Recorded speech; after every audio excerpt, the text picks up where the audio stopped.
പ്രിയപ്പെട്ട സഹോദരി സഹോദരന്മാരെ, ഞങ്ങൾ നിങ്ങൾക്കായി ഒരു സദ്വാർത്തയുമായിട്ടാണ് വന്നിട്ടുള്ളത്.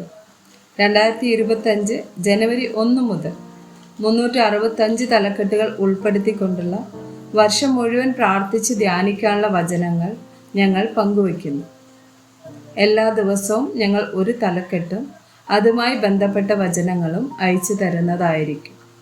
വചനങ്ങൾ കേട്ട് ധ്യാനിച്ച് അനുഗ്രഹം പ്രാപിക്കാൻ ഞാൻ നിങ്ങളെ പ്രോത്സാഹിപ്പിക്കുകയാണ്. ദയവായി സബ്സ്ക്രൈബ് ചെയ്യുകയും നിങ്ങളുടെ കൂട്ടുകാരുമായി പങ്കുവയ്ക്കുകയും ചെയ്യുക. നന്ദി.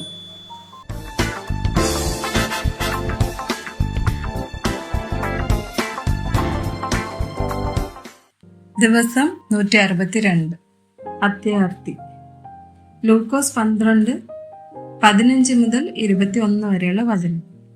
പിന്നെ അവരോട്, സകല ദ്രവ്യാഗ്രഹവും സൂക്ഷിച്ച് ഒഴിഞ്ഞുകൊള്ളുവിൻ. ഒരുത്തിന് സമൃദ്ധി ഉണ്ടായാലും അവന്റെ വസ്തുവകയല്ല അവന്റെ ജീവന് ആധാരമായിരിക്കുന്നത് എന്ന് പറഞ്ഞു. ഒരു ഉപമയും അവരോട് പറഞ്ഞത്, ധനവാനായൊരു മനുഷ്യന്റെ ഭൂമി നന്നായി വിളഞ്ഞു. അപ്പോൾ അവൻ, ഞാൻ എന്ത് ചെയ്യേണ്ടു? എന്റെ വിളവ് കൂട്ടിവെപ്പാൻ സ്ഥലം പോരാ എന്ന് ഉള്ളിൽ വിചാരിച്ചു. പിന്നെ അവൻ പറഞ്ഞത്, ഞാൻ ഇത് ചെയ്യും.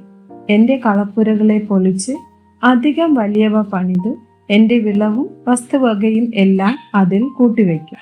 എന്നിട്ട് എന്നോട് തന്നെ, നിനക്ക് ഏറെ ആണ്ടുകൾക്ക് മതിയായ അനവധി വസ്തുവക സ്വരൂപിച്ച് വെച്ചിരിക്കുന്നു. ആശ്വസിക്ക, തിന്നുക, കുടിക്ക, ആനന്ദിക്ക എന്ന് പറയും. ദൈവമോ അവനോട്, മൂഢാ, ഇന്ന് രാത്രിയിൽ നിന്റെ പ്രാണനെ നിന്നോട് ചോദിക്കും.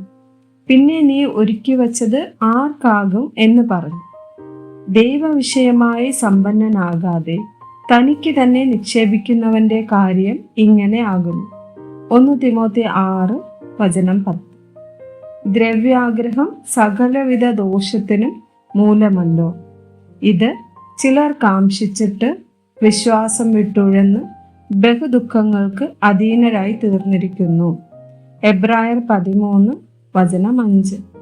നിങ്ങളുടെ നടപ്പ് ദ്രവ്യാഗ്രഹമില്ലാത്തതായിരിക്കട്ടെ. ഉള്ളതുകൊണ്ട് തൃപ്തിപ്പെടുവിൻ. ഞാൻ നിന്നെ ഒരു നാളും കൈവിടുകയില്ല, ഉപേക്ഷിക്കുകയുമില്ല എന്ന് അവൻ തന്നെ അരുളി ചെയ്തിരിക്കുന്നുവല്ലോ. കൊലോസ്യർ 3:5. ആകയാൽ ദുർനടപ്പ്, അശുദ്ധി, അതിരാഗം, ദുർമോഹം, വിഗ്രഹാരാധനയായ അത്യാഗ്രഹം, ഇങ്ങനെ ഭൂമിയിലുള്ള നിങ്ങളുടെ അവയവങ്ങളെ മരിപ്പിപ്പിൻ. സദൃശവാക്യങ്ങൾ 15:27. ദുരാഗ്രഹി തൻ്റെ ഭവനത്തെ വലയ്ക്കുന്നു, കോഴ വെറുക്കുന്നവനോ ജീവിച്ചിരിക്കും. ആമേൻ.